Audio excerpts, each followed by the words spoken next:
Bem-vindo à aula Mentalidade Caçador, a primeira aula do nosso módulo Consumir. Um módulo inteiro dedicado à qualidade daquilo que a gente coloca para dentro. Porque a gente só consegue criar algo incrível se primeiro a gente consumir algo incrível. A gente só consegue produzir, seja projetos, conteúdos, cursos, seja o que for, com a qualidade que a gente deseja, se a gente conseguir colocar também para dentro a qualidade que a gente deseja. Por isso que é fundamental que você consiga compreender aqui os conceitos que eu vou te trazer, para que você desenvolva uma mentalidade de caçador. Alan, o que você quer dizer com caçador? O que eu quero dizer com caçador é alguém que vai caçar, é alguém que vai analisar, é alguém que vai se preocupar e não vai simplesmente sair consumindo qualquer coisa. Se a gente vai olhar para a natureza, e é algo que eu trouxe lá de Naval Ravikant, se você não sabe quem é Naval Ravikant, deixa eu até mostrar ele para você aqui, compartilhar minha tela. Vou abrir aqui a mentalidade de caçador. Esse cara aqui, ó, é o Naval Ravikant. Claro que aqui é uma arte de IA dele, mas ele é um empresário indiano que morou nos Estados Unidos a vida toda dele praticamente e conseguiu construir grandes coisas e é um cara que tem um pensamento muito claro. Então, eu gosto de analisar as coisas na visão de muitas pessoas que conseguem ter essa capacidade, essa mentalidade de criar modelos mentais e conseguir compreender e lidar com o mundo de uma maneira que faça sentido e eu consiga replicar. Então o Naval fez isso, ele foi uma das pessoas que falou sobre essa mentalidade de caçador. Eu fui estudar sobre isso, eu entendi que eu já aplicava muito disso no meu dia a dia, mas eu comecei a modular isso de uma maneira que eu pudesse e até mesmo ensinar outras pessoas a conseguir se portar da mesma forma. Então, mas por que, Alan? Por que eu preciso ter uma mentalidade de caçador? Por que eu preciso ah, me preocupar tanto com ser assertivo? Ou seja, um caçador é aquele que vai com uma sniper, aquele que vai com arco e flecha e tenta acertar no alvo, não é aquele que fica metralhando para todo lado. Então, por que eu não preciso ser ter essa mentalidade? Por que eu preciso ser esse caçador? Deixa eu literalmente desenhar isso para vocês. Existe uma coisa chamada ROI. ROI não é o nome de alguém, como poderia até ser, mas ROI significa retorno sobre investimento. Isso aqui, ó, ROI, é retorno sobre investimento. Então, como é que funciona como é que é analisado o ROI, né? A gente analisa o ROI com o investimento que a gente aplica, o investimento, ao longo do tempo, quanto de retorno esse investimento vai dar. Então aqui a gente tem uma curva, normalmente as curvas, quando são retornos de efeito composto, funcionam assim. Só que existe outra coisa também que é muito parecido com o ROI, que é o ROA. Alan, o que é esse ROA? ROA é retorno sobre atenção. Agora, qual que é a diferença entre esses dois aqui? A única diferença entre esses dois é uma letrinha que você está vendo aqui, que é o A e o I. Por quê? O que muda aqui do A para o I? Porque o ROA é atenção. Como assim, Alan? Atenção. Porque ao invés de você investir dinheiro aqui é quanto essa atenção ao longo do tempo, esse virou um A aqui, ao longo do tempo, me geram resultados. E você, como alguém que utiliza a informação para poder se desenvolver, para poder criar, você vai ter que ter a sua atenção de volta, a sua atenção retornada a si mesmo. Porque a gente acredita que normalmente se eu te perguntar agora, qual que é o teu bem mais valioso? Eu vou botar duas opções aqui.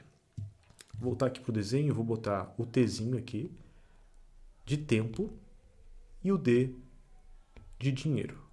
Qual dessas duas opções é mais valiosa?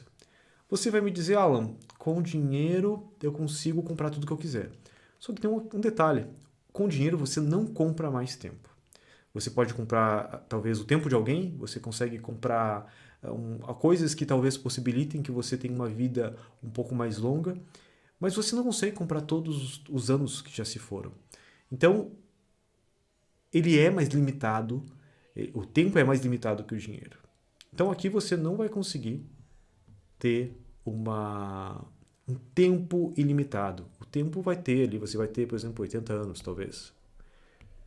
E dinheiro é virtualmente infinito. Você pode ter R$ 1.000, como você pode ter R$ 1.000.000, mas você não consegue ter 1 milhão de anos. Você não consegue ter 1.000 anos. Você vai ter um tempo que é mais limitado. Só que existe uma coisa ainda mais limitada que o tempo, que é a atenção. Porque o tempo aqui você até tem 24 horas por dia.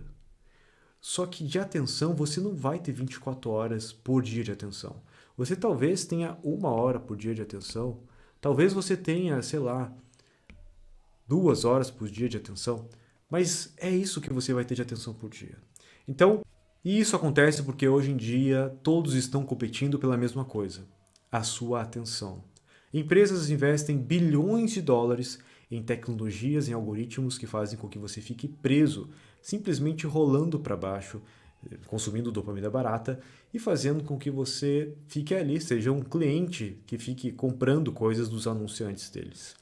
E se você quiser sair dessa corrida de ratos, se você quiser sair dessa prisão digital, você vai ter que tomar controle da sua atenção, porque o seu cérebro não se desenvolveu para conseguir lidar com tanta informação ao mesmo tempo. Por isso que você vai ter que desenvolver essa mentalidade de caçador, para que você possa ter uma atenção guiada, uma atenção direcionada. E é para isso que eu criei 5 passos simples que você vai poder aplicar no seu dia a dia para poder ter de volta a sua atenção. Vamos para eles? Então eu vou também agora abrir aqui o modo desenho e vamos começar pelo primeiro. A primeira coisa aqui eu vou desenhar o símbolo de menos. Por que o símbolo de menos? Porque a primeira coisa que a gente tem que fazer é conseguir limitar a nossa dispersão. A primeira coisa que a gente tem que fazer é eliminar tudo aquilo que não faz sentido, tudo aquilo que não vai nos levar para onde a gente quer. Então, o primeiro exercício que eu quero que você faça é listar tudo aquilo que você não vai consumir. Então, a primeira coisa que a gente faz quando a gente vai entrar nesse modo caçador, a gente tem que entender aquilo que não faz sentido a gente caçar. Então, imagina um caçador no meio de uma floresta, onde ele fica o tempo todo confundindo o que ele está caçando com uma árvore, ou com um arbusto, ou com uma pedra. Ele precisa ter essa distinção e saber o que não é aquela caça. Às vezes, nessa correria, nessas informações, como eu vou mostrar para vocês aqui no módulo, ainda de consumir na parte de... Deixa eu abrir aqui. Framework 4C. Aqui em ruído e sinal, quando a gente está nessa área aqui do desconhecido, é muito difícil distinguir uma coisa da outra. Porque se a gente tem pouco sinal e pouco ruído, a gente está no desconhecido. Mas quando a gente tem muito sinal e muito ruído, a gente fica numa distração. Porque são muitas informações e a gente não sabe aquilo que faz mais sentido para nós. É por isso que nesse primeiro estágio aqui, a gente tem que focar no menos. Menos, mais melhor. Então eu vou botar outro símbolo aqui, menos igual a mais. Por quê? Menos igual a mais. Porque a gente vai buscar ser menos, vai ser algo melhor. Então o primeiro passo aqui é a gente reduzir essas informações. Então, pense em tudo aquilo que você consome hoje ou que você não consome, mas não quer começar a consumir, que só vai te roubar energia, por exemplo. E para isso, eu até vou fazer outro desenho aqui, que eu vou te mostrar a zona de controle. Uma zona de controle, inclusive, falada pelos antigos estoicos. Se não me engano, foi Epicteto que criou isso, mas que basicamente é o quê? A gente tem os nossos ciclos de influência, que são... Eu vou desenhar aqui 3 círculos. Na verdade, está mais para uma coisa oval, né? Mas tudo bem. Então, a gente tem aqui esse ovo, está parecendo um ovo isso aqui. Aqui dentro desse primeiro é aquilo que a gente controla. E o que a gente controla é muito pouco. A gente controla, pensa comigo, o que a gente consegue realmente controlar. Até vi agora que não pegou aqui o que eu escrevi dentro da... Ainda estou me adaptando aqui nesse campo aqui. Mas basicamente aqui, vamos chamar de X. Aqui no X é aquilo que eu controlo.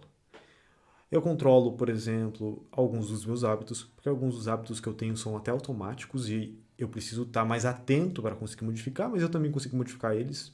Eu controlo então aquilo que eu consumo, eu controlo aquilo que eu como, eu controlo as minhas ações ao longo do dia, boa parte delas. Mas eu não tenho controle, por exemplo, sobre inclusive os meus resultados financeiros das minhas empresas. As vendas aqui, chamar só um Vzinho aqui de venda, eu consigo influenciar através das minhas ações, mas eu não consigo controlar as vendas porque depende de várias outras situações. E são mais coisas. Então aqui eu consigo influenciar amigos, consigo influenciar minha família, mas não consigo alterar, não consigo controlar eles. Só que tem muita coisa que não está totalmente fora da minha zona de influência e controle, como a política. Vou botar um pezinho aqui, ó. A política, a economia, as regras das redes sociais, vou botar um Rzinho aqui, o clima. Então, são tantas coisas, tem muito mais coisas fora do meu controle do que dentro do meu controle. Então, o que eu vou focar vai ser aqui, ó, nas coisas que estão no meu controle. E é por isso que eu vou nesse passo 1 aqui, que é o passo do menos. O que é menos aqui, eu vou colocar tudo aquilo que eu não consigo controlar, tudo aquilo que está fora da minha zona de controle ou de influência. E coisas que não vão me levar para adiante. Inclusive, isso nos leva para o passo 2, que aqui a gente vai aplicar a regra de Linde. E eu até vou desenhar aqui uma ampulheta para a gente aplicar essa regra de Linde. O que é a regra de Linde? A regra de Linde, basicamente, eu descobri isso no livro do Nassim Taleb, eu não me lembro agora se foi o Antifrágil ou se foi o Cisne Negro. Se eu não me engano, foi no Cisne Negro que eu li sobre isso. Basicamente, essa regra diz o seguinte: aquilo que está há mais tempo entre nós, ou seja, um livro que tem 2000 anos, por exemplo, ele tem uma chance muito maior de daqui a 2000 anos estar presente na nossa humanidade, porque ele é um livro que já foi provado ao longo do tempo. Coisas que são temporais, elas tendem a ser temporais, elas tendem a durar um curto espaço de tempo e morrer. Coisas que são atemporais são coisas que vão durar por muito mais tempo. Então, nessa regra, ela já nos ajuda também a eliminar coisas na 1, porque tudo aquilo que é temporal, na maioria das vezes não faz sentido a gente consumir. Por exemplo, o que aconteceu com um ator lá da novela com a esposa dele, uma fofoca, por exemplo. Existem fofocas que a gente não vai conseguir se segurar e a gente vai acabar querendo saber. Só que limite isso ao seu círculo social, limite isso àquilo que realmente é uma fofoca que você precisa saber. Todas as outras fofocas, sejam de atores, sejam da série, é uma coisa que é extremamente temporal. Inclusive notícias. Grande parte das notícias são temporais. Tem notícias que eu acho que vão mudar o mundo, que eu preciso estar por dentro, e daí eu fico, às vezes, horas, eu fico até de madrugada, como aconteceu recentemente com um evento que aconteceu na Ucrânia, eu fiquei lá de madrugada querendo entender o que estava acontecendo, e no outro dia foi tudo resolvido e nada mudou na minha vida ou no mundo. Então, essas notícias que são temporais, normalmente não compensa a gente perder tempo nelas. Vale mais tempo a gente investir em coisas em que já foram comprovadas como temporais. Então, aqui dentro do meu 1 também, então vou fazer uma setinha aqui, ó. Dentro da regra 1 aqui, eu gosto de implementar esse aqui, a regra de Linde, para poder fazer uma limpeza aqui nas coisas que fazem sentido ou não eu consumir. Então eu aconselho você a aplicar essa regra de Linde. Até vou deixar aqui embaixo um texto explicando um pouquinho mais sobre ela e como você pode aplicar ela, porque faz muito sentido. Inclusive eu utilizei isso para a leitura de livros. Durante 2022 eu só li livros que tinham mais de 100 anos. Então, eu não li livros de 100 anos para cá, eu só li livros que eram mais antigos do que 100 anos. E isso me gerou muitos insights, inclusive para os episódios novos do Vida Lendária. Vamos agora para o item 3. Esse item 3 aqui, eu vou representar ele com uma flechinha, porque é exatamente isso. Aqui a gente é a força da indicação. Então, o próximo passo é o seguinte: procure consumir conteúdos que alguém te indique. Alguém que tenha peso, alguém que tenha referência naquilo que você vai estudar. Eu normalmente, por exemplo, se eu vou estudar aqui um livro, vou desenhar aqui um livrinho. Aqui é um livro, digamos. Vou deixar o livro aberto aqui, ó. Se eu vou estudar sobre um livro, eu quero pegar referências desse livro aqui. Eu não quero pegar qualquer livro, eu quero pegar um livro que faça muito sentido, porque eu vou aplicar horas ali. Então, o que eu faço quando eu vou ler um livro? Eu peço indicações. Então, eu peço normalmente, ou eu pego indicações ao longo do tempo de um determinado livro, de uma pessoa, ou de normalmente 3, 2, para poder fazer sentido eu ler esses livros. Porque senão eu vou aplicar várias horas do meu dia ali e não vai muitas vezes agregar em nada. Existem muitos livros ruins. Existem mais coisas ruins do que livros bons. Então, em tudo, artigos, vídeos do YouTube, tem muito mais porcaria do que coisa boa. Por isso que você tem que desenvolver essa mentalidade de caçador. Porque se você não desenvolver essa mentalidade de caçador, você vai estar simplesmente preso a um monte de informação desnecessária. Então, é aqui que entra esse 3 aqui, esse passo 3, que é aplicar esse poder do link, esse poder das indicações fortes. Então, como é que funciona para mim?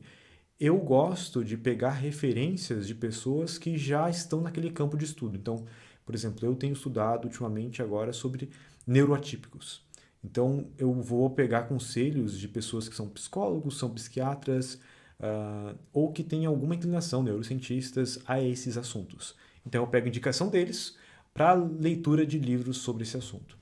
Então, quando eu vou estudar alguma coisa, seja IA, seja qualquer coisa, eu sempre vou pegar referências das pessoas que têm um poder maior sobre aquilo, um poder de informação maior sobre aquilo. Então, aqui é para tudo, serve para tudo. Eu gosto sempre de pegar informações de pessoas para poder fazer esse tipo de consumo. A gente vem para o quarto agora, que é sempre analisar o resumo, o sumário, ou ler comentários sobre aquilo antes de consumir. Por exemplo, eu gosto de utilizar 2 softwares. Eu até vou compartilhar minha tela com vocês aqui para mostrar. Deixa eu ver se está aqui, se eu listei aqui eles. Eu vou listar aqui, vou chamar eles aqui para vocês. Eu gosto de usar 2 softwares, eu vou dar um zoom aqui para vocês conseguirem ler melhor. Que é o Blinkist, que é um site de resumos de livros, e também o Shortform. Os 2 são em inglês, para quem não sabe falar inglês, eu aconselho, se eu não me engano, é o 8 Minutos, que é em português e também tem resumos incríveis de livros. Mas por que, Alan, tu faz isso? Por que tu escuta esses resumos? Até mesmo quando alguém me indica um livro, eu escuto o resumo antes ou leio o resumo antes. Porque, na maioria das vezes, mesmo quando alguém te indica algo, aquela pessoa, às vezes, ela tem uma visão diferente da sua, ou está num momento diferente do seu. E esse livro, se ele não fizer sentido, você só está perdendo tempo, está gastando energia. Então, hoje, além disso aqui, né, além de escolher livros que eu tenho pessoas que indicam, depois eu venho para o meu passo 4, que é ler resumos e comentários sobre esse livro. Então, na Amazon você vai conseguir ler excelentes comentários que são realmente, muitas vezes, extremamente sinceros. Você vai conseguir ler resumos online sobre esse livro. E daí eu entro de cabeça quando esse livro faz sentido. Isso aconteceu, por exemplo, 2 vezes recentemente. Com um livro Story Brand, onde eu tive vários amigos meus que indicaram. Eu fui lá, li os resumos, escutei vídeos sobre, e eu vi, cara, eu preciso aprender isso. Eu fui lá e li o livro inteiro e criei o resumo dele. Outro livro também que eu fiz isso foi o The Beginning of Infinity, que inclusive esse símbolo que a gente tem aqui na comunidade do Vida Lendária e em vários posts que eu tenho utilizado, eu peguei essa ideia de lá, porque basicamente ele mostra lá que o conhecimento está virando exponencial, cada vez maior. Então aqui eu aplico, depois que eu pego aqui essas indicações, né, das pessoas, eu venho aqui para baixo, onde eu vou fazer aqui um resumo, pegar o resumo do livro, ler o resumo para ver se faz sentido aquela informação. E a gente vem para o passo 5 daí, que é desenhar uma pessoinha aqui, que é realmente experienciar, experimentar. Você vai ter que colocar esses 5 ou esses 4 aqui em prática para poder ver se para você vai fazer sentido. Porque muita coisa que eu faço aqui, você vai ter que experienciar para ver o que faz sentido para você. Você vai ter que colocar na própria pele, sentir na própria pele. Por exemplo, reduzir conteúdo talvez seja difícil para você. Se você é uma pessoa que tem uma mentalidade mais divergente, você vai inclusive gostar muito aqui de trabalhar com Obsidian por ele trazer essa facilidade de conexão de ideias. Deixa eu só tirar aqui do lado.